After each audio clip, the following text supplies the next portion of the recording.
이 시간 책임 있는 책임이라는 제목으로 말씀을 나누고자 합니다. 어릴 때 읽었던 위인전들 보면은 참 위인들의 일대기, 그들의 역사적인 사건과 또 경험, 그들이 했던 업적들은 참 재미있는 일들이 있었다는 것을 기억합니다. 그 중에 하나를 생각했던 것이 신대륙을 발견한 크리스토퍼 콜럼버스의 이야기였습니다. 신대륙을 발견했던 크리스토퍼 콜럼버스는 1492년에 그 신대륙을 발견하고 나서 자기를 후원하고 지지했던 이제 그 에스파냐 스페인으로 와가지고 신대륙을 발견한 것에 대해서 많은 사람들이 환호하고 또 그 시대가 당시 그 대항해 시대였지 않습니까? 항로를 개척하고 땅을 발견하고 이런 업적들이 참 관심과 집중을 받던 때였습니다. 그 콜럼버스가 신대륙을 발견하고 난 것을 보고 어떤 사람들은 시기를 하였다고 합니다. 그래서 뭐 배 타고 가면 누구나 다 발견할 수 있는 길을 뭐가 대단한 일이라고 저렇게 자랑거리를 삼고 칭찬받을 만한가 이렇게 시샘하는 사람들에게 콜럼버스가 앞에서 유명한 일화를 남기게 되어지죠. 콜럼버스 달걀이라는 일화죠. 사람들에게 물어봅니다. 이 달걀을 세울 수 있는 사람이 있습니까? 아무도 이제 그 달걀을 이 동그랗고 타원형의 달걀을 못 세우는 것입니다. 이리 굴리고 저리 굴려봐도. 그때 책 속에서 읽었던 것이 콜럼버스가 그 달걀의 밑둥을 탁 깨가지고 딱 세워서 사람들에게 세워지는 모습을 보여주는 것입니다.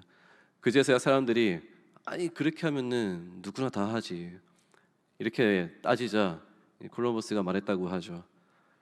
누구나 다 할 수 있는 일을 처음 시작하는 것은 어렵지만 보고 난 뒤에는 누구나 다 할 수 있는 것입니다. 그러면서 콜럼버스 달걀이라는 그 유명한 이제 그 의미는 어떤 의미냐? 남들이 하지 않은 것을 개척해 나가서 발견해서 이제 누구나 다 갈 수 있도록 개척하는 것, 도전하는 것, 아무도 하지 않은 것에 도전하는 도전 정신, 이러한 일화로 유명한 얘기를 남기게 되었습니다. 참 멋진 이야기이지 않습니까? 신대륙을 발견하고 그리고 사람들에게 도전했다는 모습을 보여주는 것. 그런데 역사에 비하인드가 있습니다. 콜럼버스라는 사람이 신대륙을 발견한 것은 어찌 보면은 정말 유명한 업적이고 한 시대의 획을 그은 사건이기도 하겠지만은 그 일로 인해서 역사의 비하인드 어떤 일이 벌어졌는가? 그 신대륙이라는 곳, 아메리카라는 저 땅은 콜럼버스 이후에 약탈과 학살과 살인과 매춘과 전쟁이 끊이지 않는 비참한 역사의 비하인드가 펼쳐진다는 것이죠. 그래서 실제로 최근의 역사학자들은 콜럼버스에 대해서 그런 탐험가, 모험가, 신대륙을 발견한 그런 영웅적인 것을 보기보다는 오히려 문명과 가치가 있는 그 아메리카 대륙을 짓밟고 학살하고 약탈한 학살자로 해석을 많이 합니다. 그래서 그 땅에는 그 일화를 보자면은 그 아메리카에 있는 이제 원주민들을 강제로 노역을 부리면서 몇 차례에 걸쳐서 방문하면서 콜럼버스와 그 군인들은 그 땅에 있는 금을 다 수집하기 위해서 강제로 원주민들에게 인디언들에게 금을 채집해 와라 가져와라. 만약에 그 금을 일정량만큼 안 가져오면은 모집해 오지 않으면은 구해 오지 않으면은 코를 베고 손목을 자르고 여자와 아이들을 유럽에 가서 노예로 팔아버리고 매춘에 팔아버리고 극악무도한 일을 저질렀다는 것이죠. 전염병을 가져와 가지고 아메리카 지역의 저 인디안 원주민들을 그 부족민들을 전염병에 죽게 만들고 노예로 부려먹고 어느 누구 하나 그 땅을 책임지는 일을 하지 않는 것입니다. 발견하고 깨닫고 새로운 것을 얻은 것에 대해서 누구나 책임지지 않고 자기의 소유와 이익으로 삼으려 하는 이 역사의 모습들을 우리가 한번 돌아볼 필요가 있는 것이죠. 역사적인 사건은 일어났지만 그 역사적인 사건이 일어나고 난 이후에 펼쳐지는 일들은 어느 누구 하나 책임지지 않는 것입니다. 또 하나 제가 이야기를 좀 드리겠습니다. 우리 대한민국의 독립운동의 유명한 한 분의 일화를 들자면은 바로 안중근 의사 이야기입니다. 이 도마 안중근 의사 이야기는 참 너무나 감동적이지 않습니까? 하얼빈역에서 이토 히로부미를 총알 3발로 쏴서 암살을 하고 거기서 대한 독립 만세를 외치면서 장렬하게 붙잡혀 가가지고 모진 고문 속에서도 굳건히 독립을 외쳤던 안중근 의사의 이야기는 정말 우리 후손들에게도 기감이 되는 이야기이고, 정말 얘기할 때마다 또 최근에 며칠 전에 이제 우리 안중근 의사의 또 사형 선고일을 기억하는 그런 일도 있었죠. 이 안중근 의사의 업적은 너무나 위대한 이야기이고 감동적인 이야기입니다. 하지만 안중근 의사의 역사적인 비하인드가 있습니다. 그것은 무엇인가 하니 바로 안중근 의사의 가족의 이야기입니다. 안중근 의사는 이렇게 용감하게 32세라는 나이에 그렇게 숭고한 희생을 하였지만은 그 이후에 그의 아내와 자녀들의 삶이 어떻게 펼쳐졌는가? 일본에 의해서 극심한 감시와 핍박을 받았다는 것입니다. 자기들의 민족의 위대한 영웅이었던 이토 히로부미를 암살한 이 집안을 가만둘 수 없다는 것이죠. 그래서 쫓겨다니면서 중국으로 쫓겨나가고 조선족에 살다가 또 쫓겨나고, 정작 그 쫓기는 그 안중근 의사의 자녀 가족들을 어느 누구도 돌보아 주지 않았다는 것이죠. 그 안중근 의사의 아내가 이 어린 두 아들을 데리고 도망치다가 첫째 아들은 7살 때에 독살 당했다고 합니다. 일본에 의해서 독살당한 것이죠. 어린 나이에. 이 둘째만 데리고 커가는데 그 안중근 의사 아내도 어느 때 가서 이제 지병에 걸려서 사망하게 되어지죠. 이제 남아있는 이 가족이라는 것은 바로 안준생이라는 아들인데요. 이 안준생이라는 아들의 인생이 너무나 비참한 인생이죠. 평생 일본의 감시를 받다가 어떻게 됐는가? 먹고 살기 위해서는 도저히 안 되겠다. 가족을 이루었는데 내 가족을 먹여 살리기 위해서는 도대체 누가 날 도와주지 않으니까 그 안준생이란 이 안중근 의사의 아들이 타협하고 결정한 것이 무엇인가? 일본에게 굴복하는 것이었습니다. 친일파가 되기로 결정한 것이죠. 그리고 어떻게 합니까? 이토 히로부미의 아들에게 찾아가서 사죄를 하죠. 그러면서 안중근 의사의 아들이 이토 히로부미에게 사죄했다. 이것이 당시 역사적인 신문에도 실리기도 했었습니다. 그러면서 변절자로 낙인 찍힌 이 안준생을 당시 백범 김구 선생님이 암살까지 하려고 했다고 합니다. 저 변절자를 죽여라. 안중근 의사의 업적을 외치는 자. 참 너무나 슬픈 비하인드이죠. 그 안준생에게 질문했답니다. 어떻게 당신의 아버지는 이렇게 나라를 구한 영웅인데 당신은 이렇게 나라의 변절자가 되었는가? 유명한 일화가 있죠. 아버지는 나라를 위한 영웅이었을지 몰라도 우리 가족에게는 재앙이었습니다. 나는 비록 나라에게는 재앙이 되었을지 몰라도 나를 믿고 있는 나의 자녀들, 나의 가족들에게는 영웅이 되기 위해 이 변절을 선택했다라고 말하죠. 그러면서 참 돌아보게 됩니다. 누가 욕할 수 있을까? 어찌 보면 욕먹기에 당하는 모습이지만 과연 그 인생을 누가 욕할 수 있을까라는 것이죠. 누구도 돌봐주지 않았다는 것입니다. 그 가족을, 그 자녀들을, 쫓겨나가고 독살당하는 그 자녀들, 안중근 의사의 가족들을 누구 하나 책임지지 않았다는 것이죠. 단편적인 예화이지만은 제가 드리고자 하는 말씀은 그것입니다. 우리는 이 세상은 무언가 큰 일을 계획하고 무언가 거대한 업적을 계획하고 무언가 역사에 남을 만한 일을 계획하지만은 그것을 누구도 책임지지는 않는다는 것이죠. 우리는 무언가를 책임질 수 있을 것처럼 원대한 꿈을 가지고 있습니다. 가정에 대한 계획, 사업에 대한 계획, 미래에 대한 계획. 하지만 정작 우리는 어느 것 하나 제대로 책임질 수 있는 능력이 없다라는 것입니다. 이것이 우리의 인생인 것이죠. 책임이란 이 단어, 인간의 어떤 행위가 그 행위의 주체에게로 돌아가는 것, 본인이 저지른 것에 대해서, 본인이 선택한 것에 대해서, 본인이 한 것에 대해서 책임지는 것, 이것이 바로 책임이라는 것입니다. 결과에 대해서 다 담당하는 것이죠. 그런데 과연 여러분, 우리 인생을 돌아보실 때, 우리 주변을 돌아볼 때 누가 그 인생을 택해서 책임감이 있는 모습을 가질 수 있겠습니까? 대통령이 된다 한들, 지도자가 된다 한들, 사장이 되어지고 아버지가 되어지고 리더가 된다고 한들 과연 우리는 무엇을 책임질 수 있겠습니까? 우리 이곳에 계시는 우리 권사님, 집사님들은 젊을 때 오빠가 다 책임질게 라고 말했던 그 오빠들은 과연 책임지고 있습니까? 만약에 그 오빠들이 다 책임지고 있다면 지금 여기에 있지 않을 수도 있겠죠. 지금 이 가정이 아닐 수도 있겠죠. 책임지겠다는 사람들은 다 어디 가고 책임도 필요 없고 그냥 집에만 잘 들어와라, 잘 먹고 잘 살기만 해주면 좋겠다라는 그러한 모습만 있어도 얼마나 만족하겠습니까? 자녀들을 낳고 기르실 때 이 자녀들의 인생을 내가 책임지겠다라고 결정했던 아버지의 모습들은 어느 순간 약해지고 병들어지고 실패를 겪으면서 자녀들에게 보여주지 못할 비참한 모습이 되어지기도 하고, 가족에게 말 못할 그런 동굴 속으로 들어가가지고 혼자 삼키면서 눈물을 머금는 그러한 부모님들도 많이 계실 것입니다. 우리 인생은 누가 스스로 책임질 수 있겠는가? 아무도 책임질 수 없는 줄 깨달으시기 바랍니다. 그렇다면은 우리의 신앙인들은, 그리스도인들은 무엇을 깨달아야겠습니까? 잠언 16장 9절에는 이런 말씀이 있습니다. 사람이 마음으로 자기의 길을 계획할지라도 그의 걸음을 인도하시는 이는 여호와시니라. 아멘. 계획하는 것은 늘 우리가 주체가 되어서 계획을 합니다. 그러나 말씀은 고백하고 있습니다. 길을 인도하는 자, 그 끝을 책임지는 자는 여호와다라는 것이죠.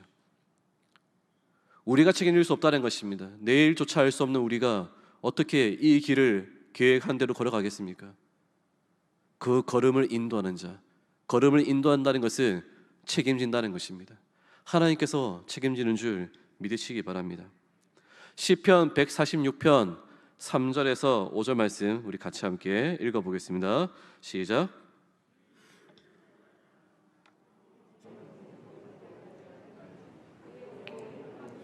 흙으로 돌아가서 그날에 그의 생각이 소멸하리로다. 야곱의 하나님을 자기의 도움으로 삼으며 여호와 자기 하나님에게 자기의 소망을 두는 자는 복이 있도다. 아멘. 인생을 의지하지 말라. 귀인들을 의지하지 말라. 우리가 무엇을 의지해야 되는가? 도우시는 하나님을 의지하라는 것입니다. 야곱의 하나님, 이스라엘의 하나님을 나의 도움, 나를 책임질 분, 나를 결정하시는 하나님으로 인정하는 자는 복이 있다라고 고백하고 있습니다. 그렇습니다.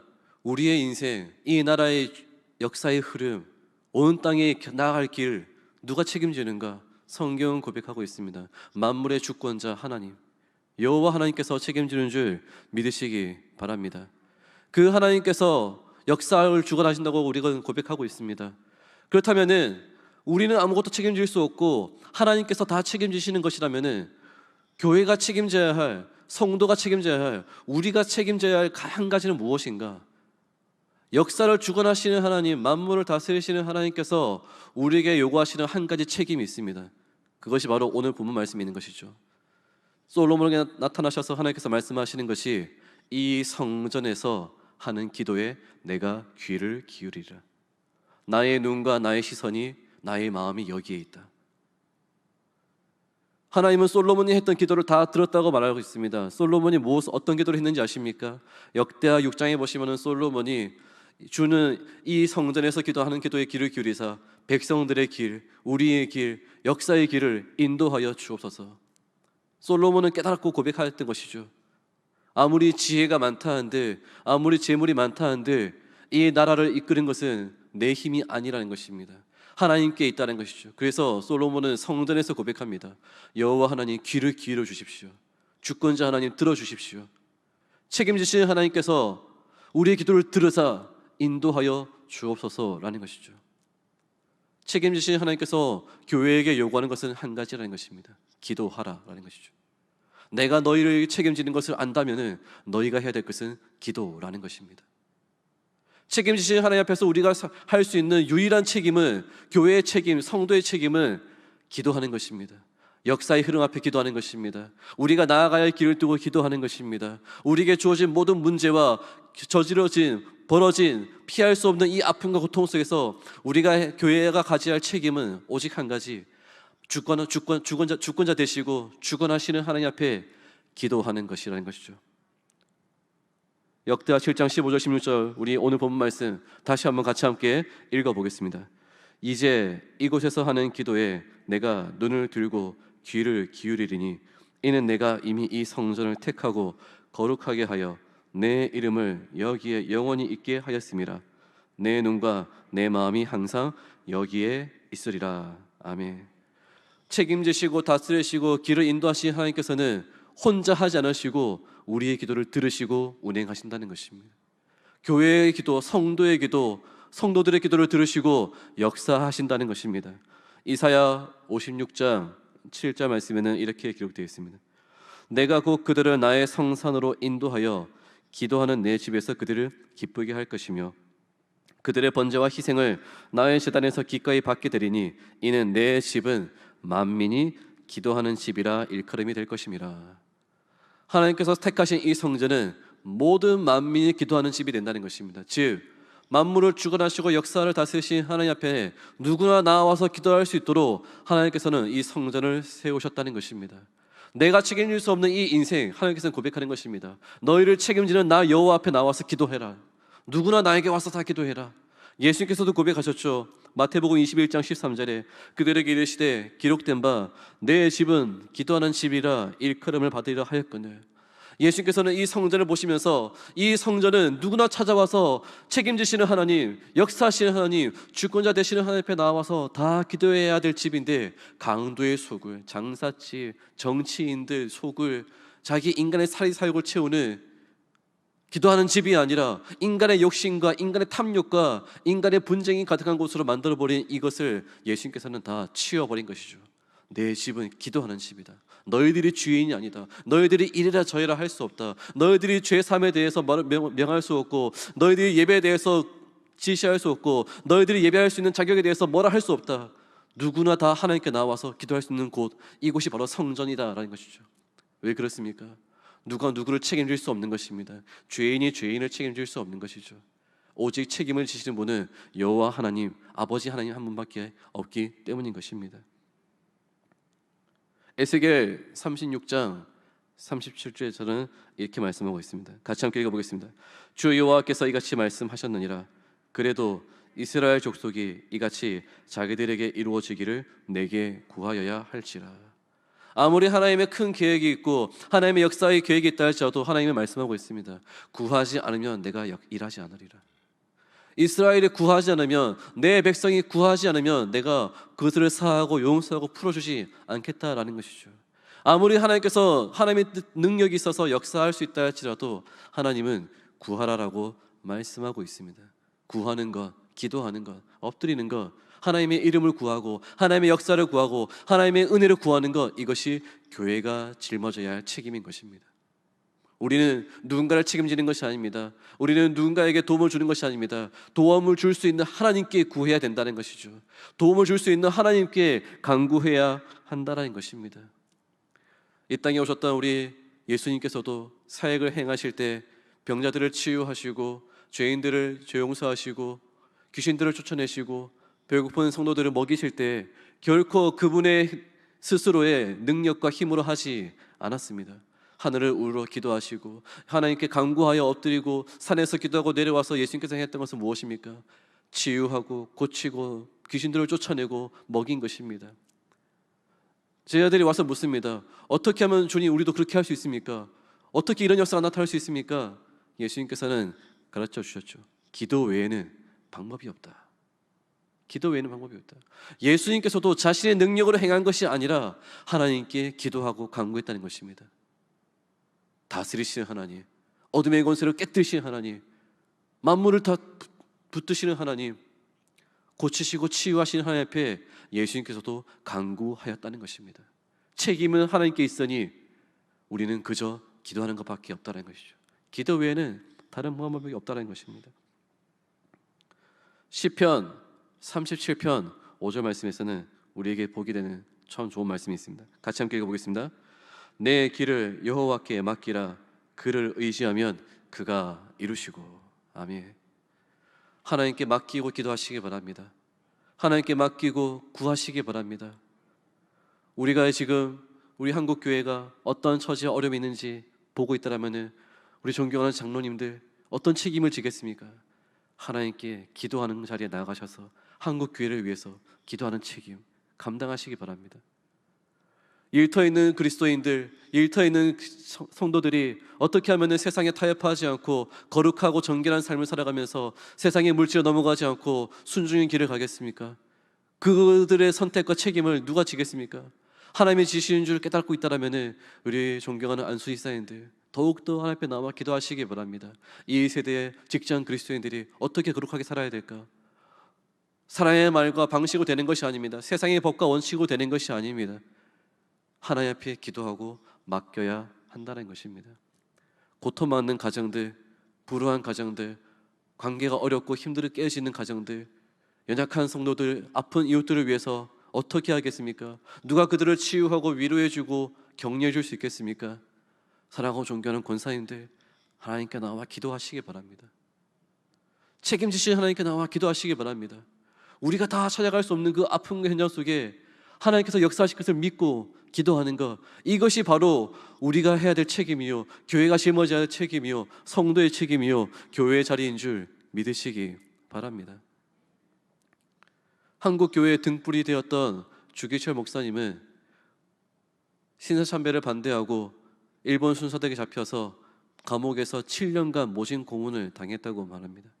손톱이 뜯겨지고 발톱이 뜯겨지고 망치로 막 얻어맞고 다 깨어지고 온몸에 살집이 다 뜯겨져 나가는 그런 고통을 겪고 나서 이제 순교의 이제 사형 선고가 내려지고 죽을 때가 되었을 때 일본 경찰이 주기철 목사님에게 이렇게 비아냥거리면서 물었다고 말합니다. 너희들이 찾고 있는 하나님은 도대체 어디 있느냐? 이렇게 고통을 겪고 있는데 하나님은 도대체 뭘 하고 있느냐? 낮잠 자고 있는 거 아니냐? 그렇게 조롱하였다고 말합니다. 너희를 내버려 두고 있는 하나님을 저주하라는 것이죠. 그런 일본 경찰에게 주기철 목사님께서는 이렇게 말했다고 말합니다. 지금 이 고문과 고통은 내 힘으로 견디는 것이 아닙니다. 나를 도와주시는 살아계신 하나님의 도움이 아니라면 나는 이 순간까지도 견딜 수가 없습니다. 고통의 모든 것들을 하나님께 맡기고 하나님을 바라보았던, 예수의 십자가를 바라보았던 주기철 목사님의 그 신앙을 우리가 깊이 되새겨야 할 것입니다. 이 코로나 시대의 아픔과 한국 교회가 길어지고 있는 이 위기 속에서 우리는 무엇을 책임질 수 있겠습니까? 새로운 대통령이 되어지고 교회의 어려움을 새로운 목사님이 오신다고 해서 다 해결되어지는가? 사람으로 된다는 것이 결코 아니라는 것이죠. 그것이 끝이 아닙니다. 한국 교회가 기도할 때 이 나라의 역사는 하나님이 세우신 리더를 통해서 하나님의 손에 의해서 움직여질 줄 믿습니다. 교회가 기도할 때 하나님께서 세우신 주의 종을 통해서 교회의 역사는 새롭게 일어날 줄 믿습니다. 우리가 해야 될 것은 무엇일까요? 역사를 책임지시고 다스리고 주관하시는 하나님 앞에 우리는 기도의 자리에 나아가야 한다는 것이죠. 더욱더 기도의 불을 붙잡아야 하는 것입니다. 사도 바울은 신약 성경에서 모든 서신서의 끝에마다 말합니다. 우리를 위해 기도하라. 우리를 위해 기도하라. 형제들을 위해 기도하라. 스데반 집사님은 순교당하는 그 순간에 돌에 맞아 죽을 때에 하나님께 기도합니다. 나의 영혼을 품어주시고 이 죄를 저들에게 돌리지 말아 주십시오. 기도 외에는 어떠한 용서와 사랑도 흘러갈 수 없는 것입니다.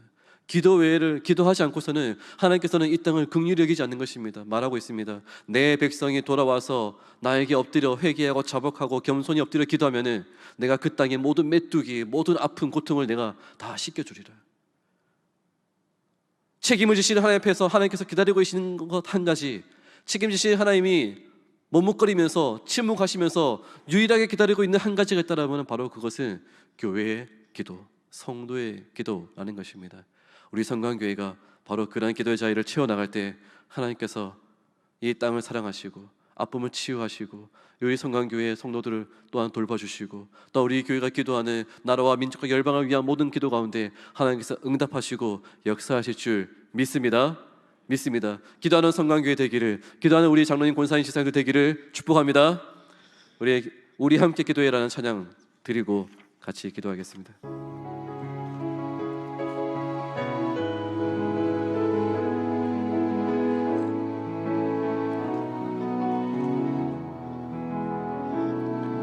우리 함께 기도해 주 앞에 나와 무릎 꿇고 긍휼 베푸시는 주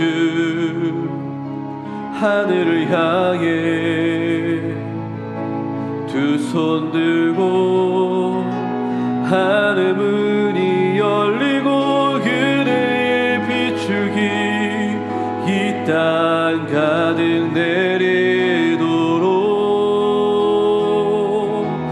마침내 주 오셔서 그의 비추기 우리 위에 부시도록 우리 함께 기도해 우리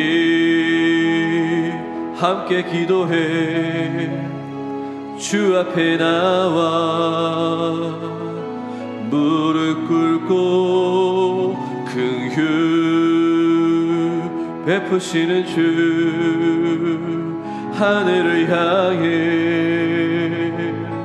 두 손 들고 하늘 문이 열리고 그네의 비추기 이 땅 가득 내리도록 마침내 주 오셔서 그의 비추기 우리 위에 부실 하늘 문이 열리고 하늘 문이 열리고 그네의 비추기 이 땅 가득 내리도록 마침내 주 오셔서 그의 비추기 우리 위에 부시도록 기도하겠습니다. 역사하시는 아버지 하나님, 주관하시는 아버지 하나님, 우리는 이 땅을 책임질 수 있는 힘과 능력이 없습니다. 계획하고 새로운 일을 펼치고 새로운 것을 발견하고 새로운 역사를 이룬다 할지라도 우리는 그것을 책임지고 돌볼 수 있는 능력이 없는 비참한 인생임을 깨닫습니다. 우리는 그렇게 나약하고 우리는 그렇게 부족합니다. 오직 역사를 다스리시고 주관하시는 살아계신 하나님 아버지께 우리의 삶과 길과 이 나라 이 민족의 역사를 맡겨드리오니 주여 일하여 주시옵소서. 움직여 주시옵고 주관하여 주옵소서. 이제 곧 대통령 선거가 다가오는데 이 모든 일들도 하나님께 맡겨드리오니 다만 교회가 기도하고 깨어나서 하나님께 간구하고 아뢰일 때 하나님 역사하여 주옵소서. 하나님, 이제 또 우리 성강교회도 우리 귀하신 최정배 담임 목사님을 이제 위임하게 되어지고 이 귀한 예식을 우리가 드려지면서 우리 성강교회가 또한 새롭게 꿈꾸는 100년을 향하여서 든든히 서가기 원하는데 하나님, 사람의 뜻이 아니라 주관하신 하나님께 맡겨드리오니 주여 더욱더 우리 성강교회 깨어 기도하는 교회 되어지게 하시옵고 모든 일에 더욱더 새벽이나 밤이나 기도하는 깨어있는 교회 되게 하여 주옵시고 기도하는 교회 되게 하여 주옵소서. 더욱더 모든 일을 행하고 결정하고자 할 때 더욱더 기도로 모이는 교회 되어지게 하시옵고 한국교회를 위해서 기도하는 교회, 이 나라를 위해서 기도하는 교회, 열방을 위해서 기도하는 우리 성강교회 되게 하여 주옵소서. 기도하는 자리에서 이 성전에서 기도할 때 이 성전에서 부르짖는 소리 들으실 때 하나님께서 이 땅의 아픔과 눈물과 고통과 탄식을 다 씻겨주시고 고쳐주시고 치유하실 줄 믿습니다. 그렇게 역사하시고 책임지시는 운행하신 하나님 앞에 간구하고 아뢰일 때 하나님 귀를 기울이사 이 성전에서 하는 우리 성전에서 드려지는 모든 예배와 기도에 주여 응답하시고 귀를 기울여주시고 선하신 역사를 베풀 줄 믿고 감사하며 생명 되신 예수님의 이름으로 기도하옵나이다. 아멘.